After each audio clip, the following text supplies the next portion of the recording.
দেখো আজকে তেহেরির লুকটা, ওয়াও সেই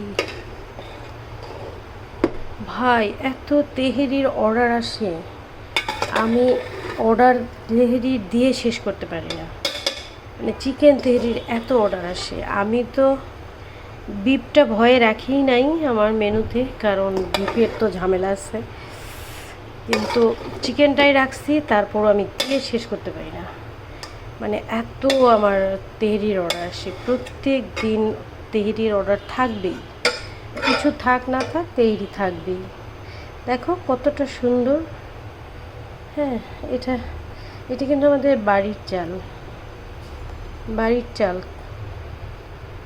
এটা চিনি গুঁড়া চাল, কিন্তু বাসমতির মতো লাগছে না, সেম সেম মনে হচ্ছে এটা বাসমতি চাল। আসলে কি বাসমতি লাগাইছিল নাকি তাও তো বুঝতে পারছি না। অসাধারণ একটা টেস্ট হয়েছে, দারুণ। মাত্র 2টা ডেলিভারি দিলাম, আবার হয়তো চলে আসবে, হয়তো কেন আসবে, মাস্ট প্রতিদিন।